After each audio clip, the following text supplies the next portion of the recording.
Swift began her bid for fame and glory earlier than most.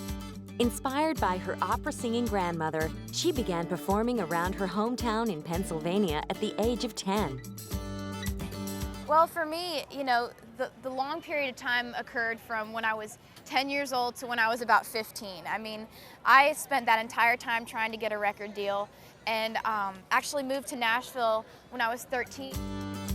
She showed maturity beyond her years by turning down the first record deal she was offered because the company wouldn't allow her to record her own songs. Get a record deal at all, so I signed a publishing deal and became a staff songwriter at Sony ATV Publishing.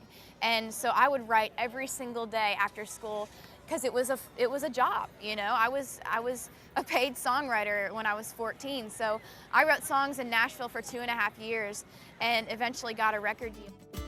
She was still in high school when she released her debut single, Tim McGraw, about her favorite country music star.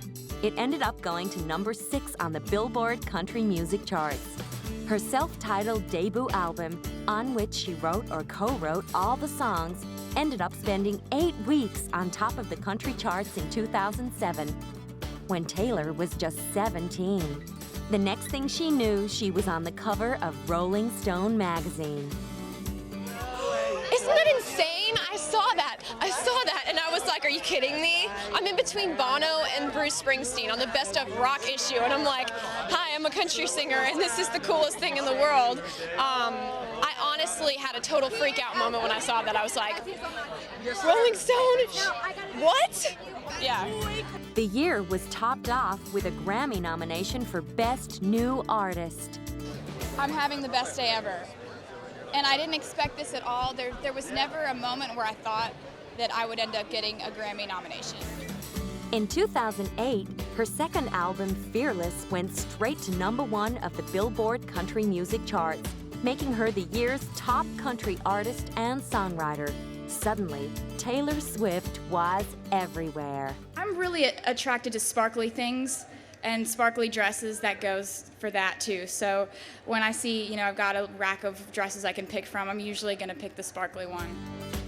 In early 2009, she was invited to duet with fellow teen sensation Miley Cyrus at the Grammy Awards. And Miley and I have always talked about, like when we've hung out, we've always been like, wouldn't it be cool if we could perform together sometime? And we always wanted it to be the right place and the right time, and this all fell into place perfectly. Just a few months later, she ended up becoming the youngest artist ever to take out the coveted Album of the Year award at the Country Music Awards. The honor took her completely by surprise. I hadn't thought of a speech, and so they said my name, and all of a sudden, I'm next to my best friend, Kelly Pickler, and I just remember grabbing her and going, "What? What?" And she was like, "Go up there!" She was much quicker off the mark at the MTV Video Music Awards in July, when she was called on stage to accept the award for Best Female Video for her single, You Belong With Me. Unfortunately, however, rapper Kanye West ruined her acceptance speech by grabbing the microphone and saying that Beyoncé should have won.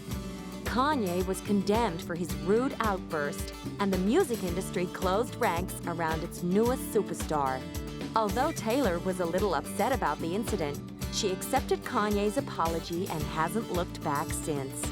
Nor has she become complacent about all her early success. No doubt Kanye's famous slip-up has taught her a thing or two about the fickle nature of fame. Like that. I mean, people will completely jump all over you for the littlest things, and unfortunately, the mistakes that people make in everyday life are blown out of proportion because this is the lifestyle that I chose.